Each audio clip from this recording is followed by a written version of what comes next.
Mis papás regresaron de Dubái sin mi hija de 8 años. Al principio pensé que había entendido mal.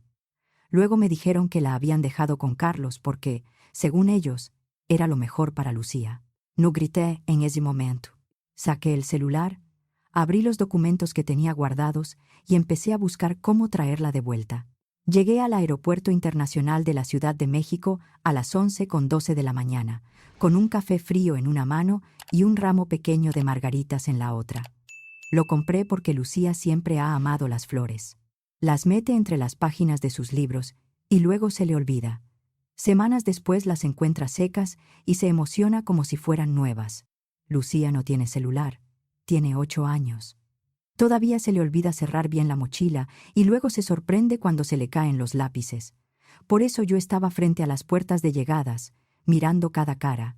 Era un viaje corto, de fechas cerradas. Salida el viernes por la noche, regreso el miércoles. Mis papás lo presentaron como una oportunidad familiar. Iban mis papás, mi hermana Andrea, su esposo Daniel, sus hijos Valeria y Mateo, y Lucía. Laura, tú quédate. Descansa. Trabajas demasiado, me dijeron. Yo les creí. No era que confiara del todo en ellos. Pero Lucía estaba feliz. Y yo quería ser una mamá capaz de decir que sí a algo grande, aunque no pudiera pagarlo. Tramité el permiso de salida por esos días exactos, con copia de la resolución de guarda y custodia a mi favor. Le tomé foto a la autorización, los pasaportes, la reservación y los mensajes. Como madre soltera, aprendí a guardar pruebas. Las puertas se abrieron. La gente empezó a salir en grupos. Entonces vi a mi familia.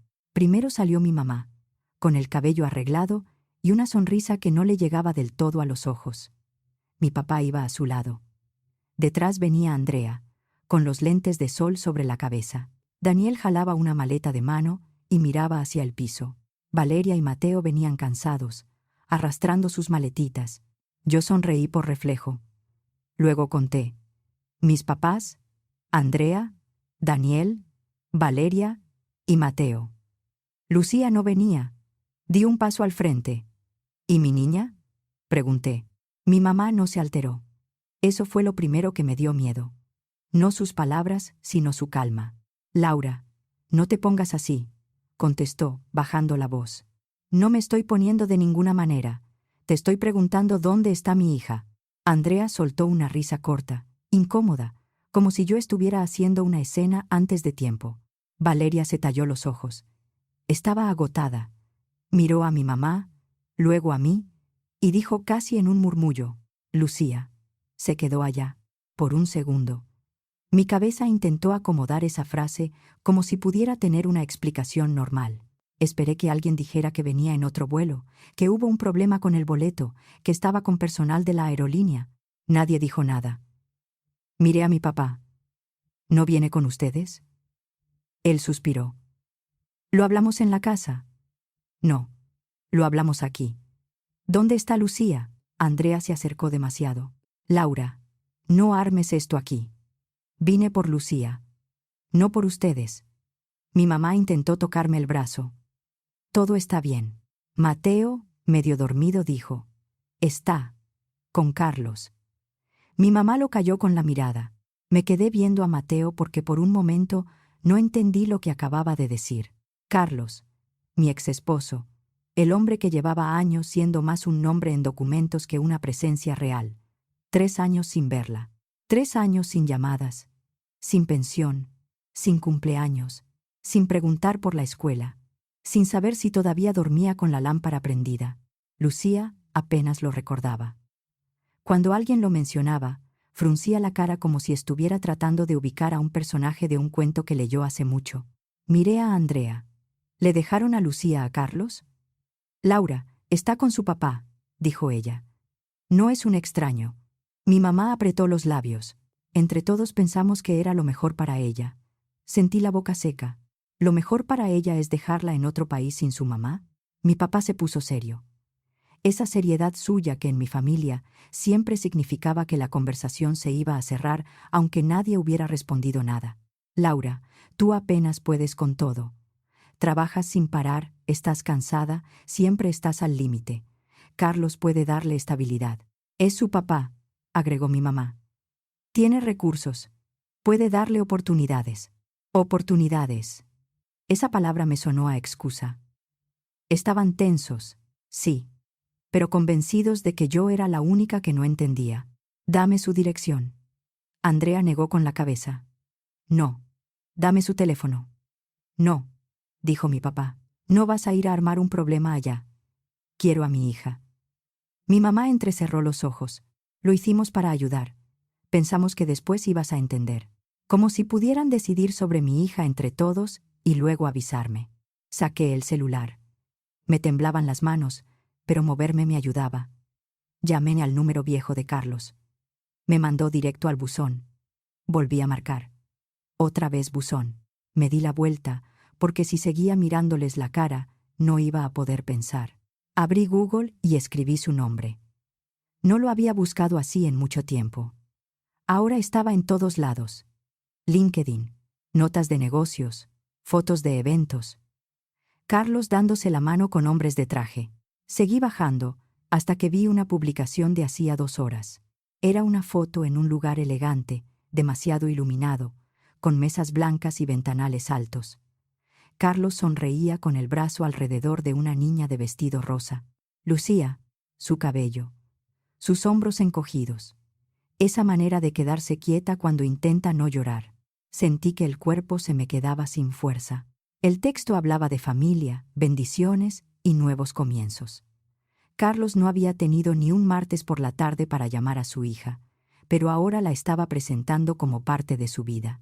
Detrás de mí, Andrea dijo: «No exageres, Laura». Me volteé despacio. Mi familia estaba ahí, con sus maletas, en medio del aeropuerto, como si hubieran hecho algo difícil pero necesario. No lloré. No ahí. Los miré y dije: «Voy a hacer lo que tenga que hacer». Mi mamá ladeó la cabeza. «Ahorita estás enojada, pero era lo mejor». Asentí una sola vez. No porque estuviera de acuerdo, sino porque necesitaba quedarme quieta. En ese momento entendí que ya no estaba tratando de convencerlos. Tenía que recuperar a Lucía. Yo veía el patrón. Solo nunca imaginé que llegara hasta mi hija. Andrea siempre fue la favorita. En mi familia nadie lo decía, pero todos lo sabíamos. De niñas, si Andrea quería algo, mis papás encontraban la forma. Si yo necesitaba algo, me decían que era muy independiente. Cuando crecimos, siguió igual, solo que ahora la ayuda era con dinero, viajes y pagos. Lucía y yo no quedábamos fuera de una manera abierta. Era más sutil. Pensamos que estabas ocupada. Creímos que no ibas a poder.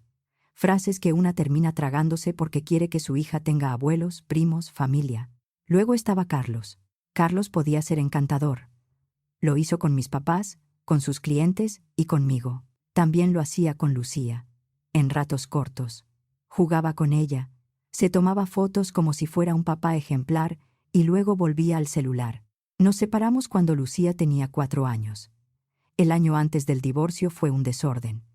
Carlos aparecía, desaparecía, prometía cosas y las cancelaba. Lucía preguntaba cuándo venía su papá, y yo le decía que pronto porque no sabía qué hacer con la esperanza de una niña. El divorcio salió cuando ella tenía 5. La guarda y custodia quedó a mi favor. Carlos tenía visitas, pensión y horarios. En papel todo se veía serio. En la vida real, él desapareció, sin fines de semana, sin vacaciones, sin llamadas, sin apoyo. Lucía dejó de preguntar por él. No porque no le doliera, sino porque los niños aprenden a adaptarse cuando los adultos fallan. Yo seguí trabajando. Soy maestra de secundaria en una escuela de la Ciudad de México. Me gusta mi trabajo, aunque a veces me deja sin aire. Ser maestra y madre soltera es vivir haciendo cuentas. Vivíamos en un departamento viejo de Portales, con una renta de contrato antiguo, de esas que una cuida porque sabe que ya no encontraría otra igual. Cada quincena era decidir qué podía esperar. Entonces mis papás anunciaron Dubái. Lo dijeron de manera casual, como quien dice que va a Cuernavaca el fin de semana. Yo recuerdo haber pensado que no era normal. Dubái sonaba a que alguien más estaba pagando, y eran demasiados vuelos para tan pocos días. Después dijeron que querían llevar a Lucía. No a mí, solo a Lucía. Eso fue raro. Pero Lucía estaba emocionada. Dubái le sonaba a otro planeta. Edificios altísimos, albercas, desierto, desayunos con muchas cosas, fotos con sus primos. Yo no podía darle eso. Así que dije que sí. Firmé la autorización por los días exactos. Guardé copias. Le preparé su maleta. Le puse etiquetas a su ropa como si fuera a un campamento. También le guardé un cuaderno pequeño para que pegara flores, boletos o lo que se le ocurriera. Durante el viaje intenté hablar con ella, solo lo suficiente para escucharla. Cada vez alguien contestaba con una excusa. Está en la alberca. Está comiendo. Está cansada. Está feliz, Laura. Déjala disfrutar. Andrea mandaba fotos. Lucía con un helado. Lucía en el hotel. Lucía con sus primos. Se veía sonriente en algunas, seria en otras. Pero yo me dije que era normal, que estaba cansada, que yo era su mamá, no detective. Después supe que Carlos llevaba semanas hablándoles a mis papás. Les decía que yo estaba rebasada, que Lucía necesitaba una vida mejor y que él podía pagar lo que hiciera falta. También les pagó parte del viaje. Ellos no lo vieron como una compra, lo vieron como una ayuda. Ahí, frente a las puertas de llegadas, terminé de entenderlo. El viaje también había sido una forma de sacarla de México. Intenté una vez más hacerlo de la manera práctica. Solo díganme dónde está, dije, lo bastante bajo para que Valeria y Mateo no escucharan más. Una dirección, un teléfono, lo que sea. Nadie me respondió. Ellos ya habían decidido que yo era el problema. Entonces hice algo que mi familia nunca soportó. Pedí ayuda frente a otros. Me acerqué a personal del aeropuerto y expliqué lo que pasaba. Después pidieron apoyo de seguridad y de la Guardia Nacional. Yo tenía mi celular, la autorización de viaje, los mensajes, la resolución de guarda y custodia guardada en formato PDF. Dije la frase con la voz más clara que pude.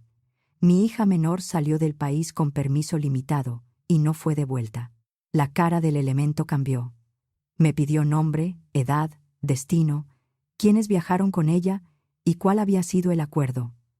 No le conté mi vida. Le di fechas. Salida viernes. Regreso miércoles. Permiso limitado. La niña no volvió. Le enseñé la carta, la resolución y las capturas. Mis papás debieron pensar que alguien me iba a decir que me calmara y que arregláramos eso en familia. No pasó. Llegaron 2 personas más. Solo queríamos ayudar, decía mi mamá. Esto es un asunto familiar. Mi papá repetía que no había necesidad de armar un escándalo. Andrea soltaba risas ofendidas. Daniel seguía atrás, callado.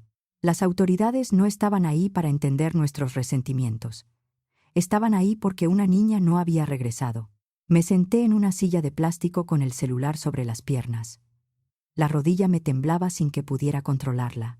Un agente regresó conmigo y me explicó que la aerolínea no podía darme datos privados a mí, pero que ante la autoridad había confirmado algo básico.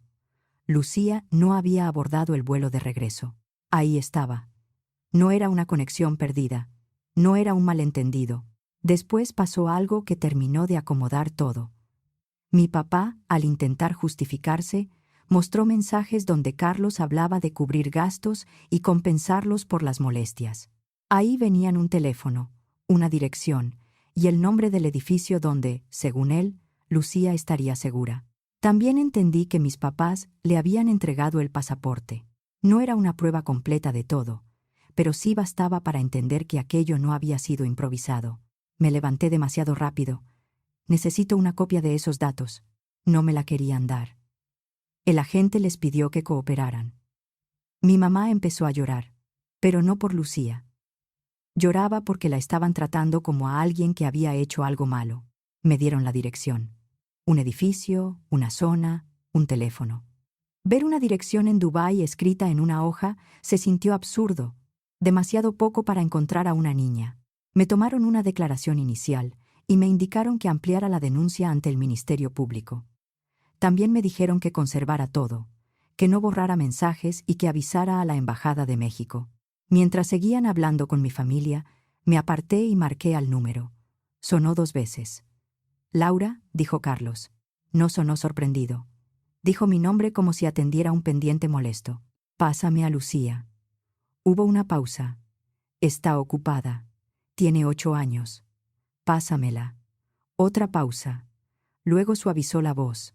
Está tranquila. No la alteres. La sacaste de México sin avisarme. No la ves desde hace años. Es mi hija, dijo. No la robé. La guarda y custodia está a mi favor. El permiso era por días exactos. No voy a discutir esto por teléfono. ¿Por qué ahora, Carlos? Respiró. Porque puedo darle una vida mejor. Estabilidad, oportunidades. Tú has estado batallando mucho. Otra vez esa palabra. Oportunidades. Ya no me sonó a ayuda. Tú no la conoces. Sé lo suficiente. No sabes que necesita una luz prendida cuando se asusta. Laura, no hagas esto más grande. Y colgó. Miré la dirección. Miré el número de reporte. Miré la hora. Hice una lista en el celular porque necesitaba ordenar algo. Encontrar a Lucía. Contactar a la Embajada de México. Juntar documentos. Llegar a Dubái sin cometer un error que Carlos pudiera usar contra mí. Antes de moverme, abrí LinkedIn otra vez. El perfil de Carlos estaba lleno de publicaciones sobre liderazgo, expansión, familia y responsabilidad. Carlos siempre había sabido dar buena cara. Debajo de la publicación había nombres de personas importantes. Uno se repetía varias veces. Eduardo Landa, un posible socio al que Carlos llevaba semanas tratando de impresionar. No sabía todos los detalles, pero entendí que su imagen le importaba. Terminé mi declaración lo más rápido que pude.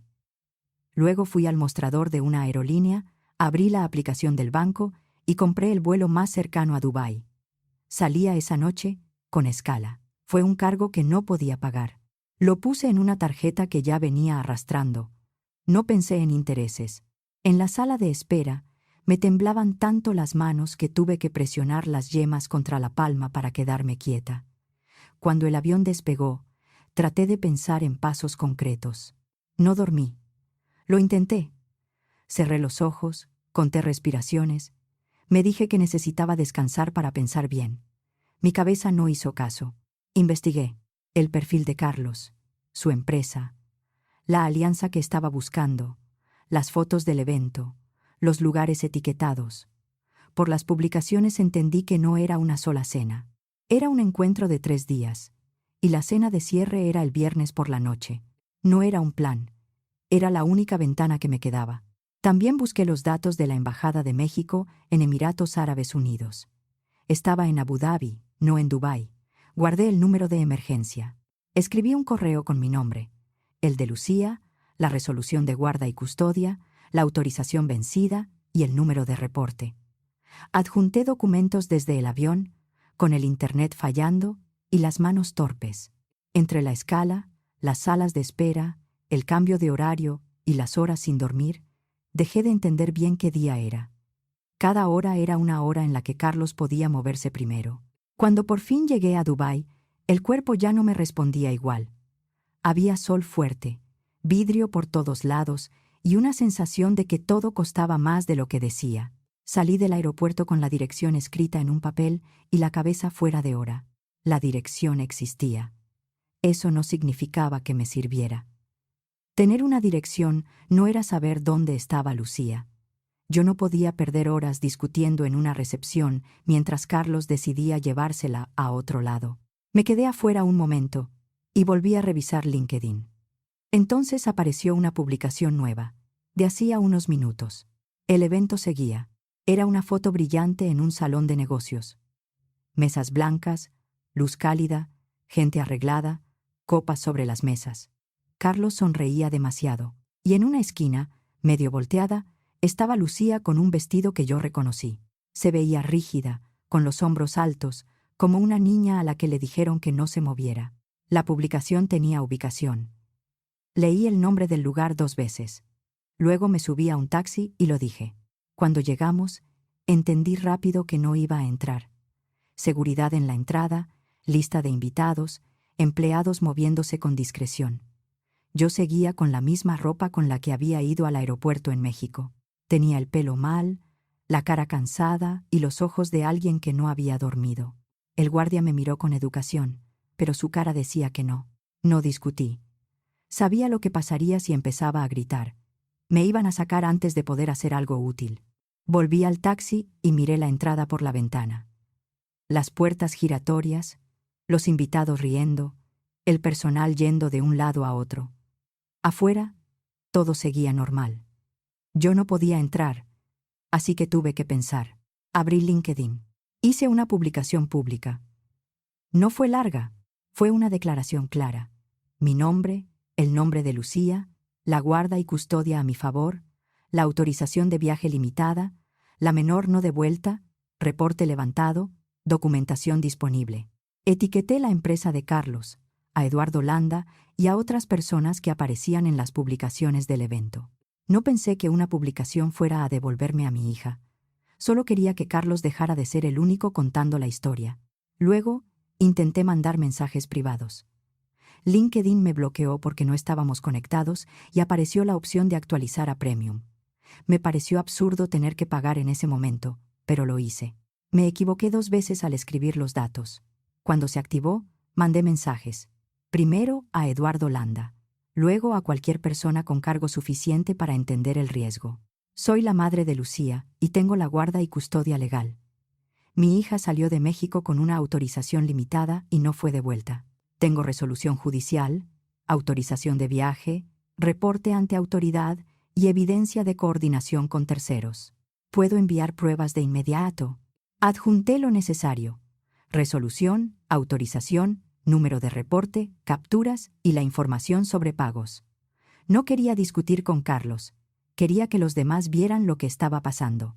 Unos minutos después, recibí una llamada de un número desconocido. Era una mujer que dijo trabajar con el equipo del evento. Me preguntó si podía acreditar lo que había escrito. Le dije que sí, y reenvié los documentos. No me prometió nada. Solo dijo: espere cerca y no intente entrar. No era suficiente, pero era algo. Mientras esperaba, me llamó una persona de la embajada. Me habló con cuidado. Me pidió que no enfrentara a Carlos sola, que guardara ubicación, que tuviera listos los documentos, que si lograba tener a Lucía conmigo me moviera de inmediato hacia un lugar seguro y mantuviera comunicación. También me explicó algo que me dejó más fría. Nada sería automático. No bastaba con decir que era su mamá. Necesitaba documentos, calma y no cometer un error que Carlos pudiera usar contra mí. Dejé el celular sobre las piernas y miré la entrada. Pasaron minutos. Luego más. El aire acondicionado del taxi sonaba constante. Mi pie no dejaba de moverse. Entonces hubo movimiento. Un grupo de hombres salió junto. Trajes impecables, pasos rápidos, caras tensas. Uno de ellos era Eduardo Landa. Lo reconocí por las fotos. No se detuvo. Subió a un auto con otros 2 y se fueron. Yo no me moví. Lucía no había salido. Las puertas siguieron abriéndose y cerrándose. La tarde se alargaba. Luego salió Carlos. Solo. Con el celular en la mano. La mandíbula dura. Ya no parecía cómodo. Parecía alguien tratando de contener una crisis. Se detuvo en la banqueta, escribió algo, caminó unos pasos, regresó, volvió a escribir. Después, entró otra vez. A los pocos minutos, las puertas se abrieron. Lucía salió tomada de la mano de una mujer que no conocía. La mujer parecía asistente o niñera.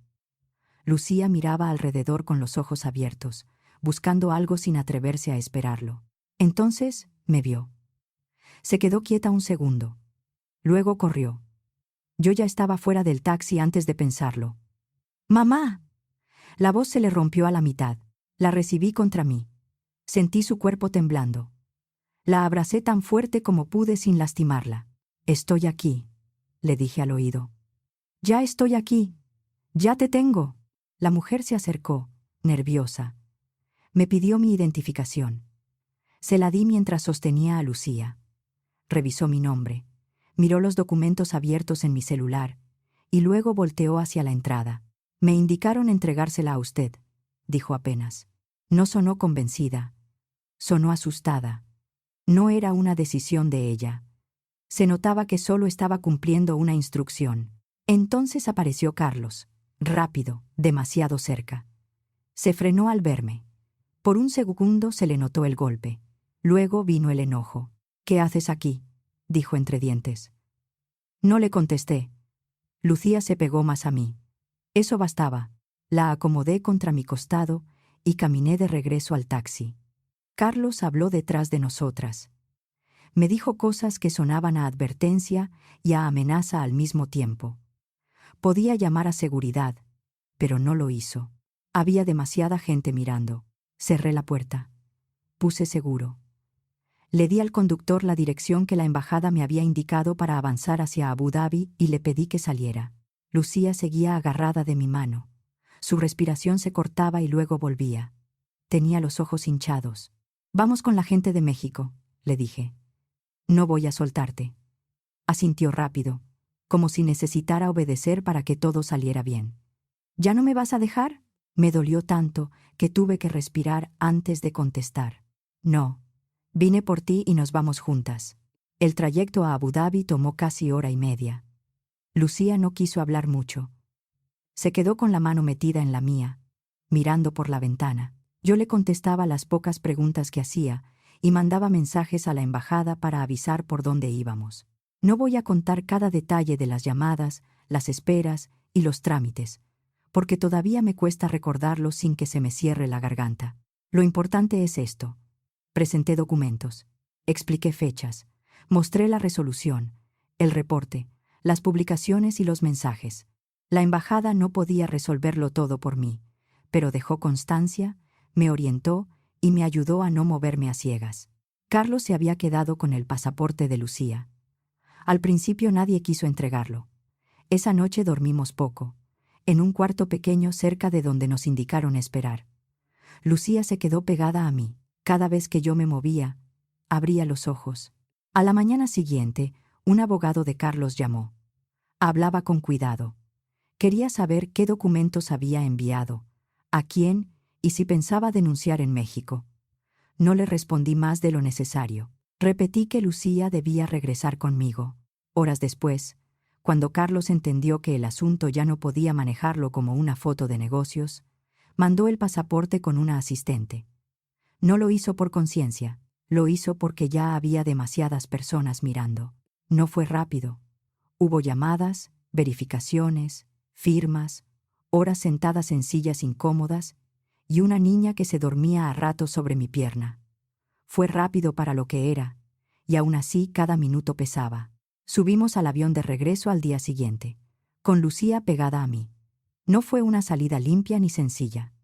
Revisaron documentos, hubo llamadas, y yo no respiré hasta que el avión despegó. Lucía no quiso sentarse junto a la ventana ni soltarme para comer. Se quedó con la cabeza sobre mi brazo casi todo el vuelo. A ratos cerraba los ojos y los abría de golpe. «Estoy aquí», le decía cada vez. Y ella volvía a respirar. Las primeras semanas en México, Lucía no me dejaba fuera de su vista. No era solo que quisiera estar conmigo. Tenía miedo de que volviera a desaparecer. Si yo entraba al baño, se quedaba afuera. Si bajaba a tirar la basura, se pegaba a la ventana. Si salía al Oxxo por leche, tenía que hablarle por videollamada todo el camino. En las noches despertaba y preguntaba en voz baja, «¿Sigues aquí?». Yo ponía la mano en su espalda. «Sí, aquí estoy. No me voy». No me contó todo de una vez. Me fue diciendo cosas sueltas, cuando podía. Me dijo que la mujer del evento era una niñera contratada por Carlos, que casi siempre estaba con ella. Carlos aparecía para fotos, para comidas, para momentos donde había otros adultos mirando. Luego se iba. Me dijo que lloró muchas veces, pero bajito, como si estar triste pudiera meterla en problemas.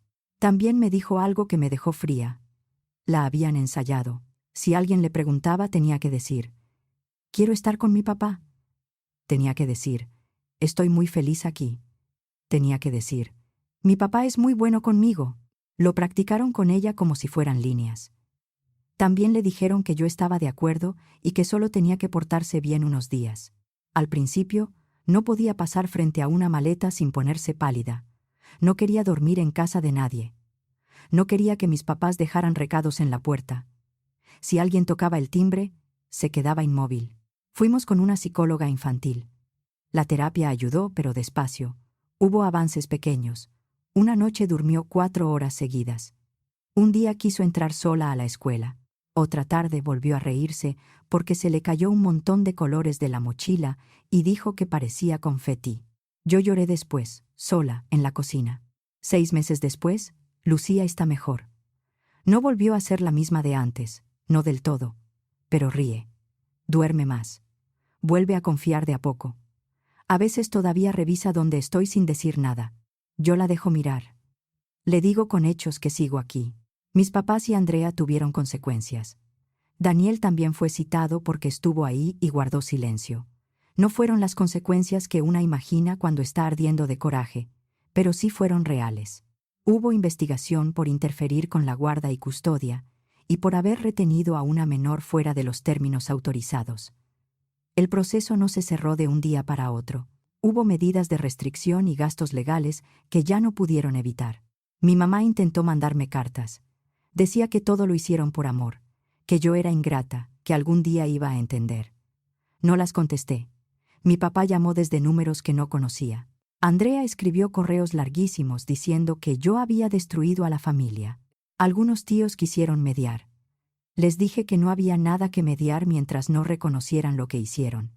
Nunca pidieron perdón por haberme quitado a Lucía. Hablaban de lo que les estaba pasando a ellos. Casi nunca de lo que le habían hecho a mi hija. Durante mucho tiempo dijeron que yo había roto la familia. Yo ya no tuve fuerza para seguir fingiendo que eso era una familia sana. Carlos entendió rápido que el paquete de pruebas era peligroso para él.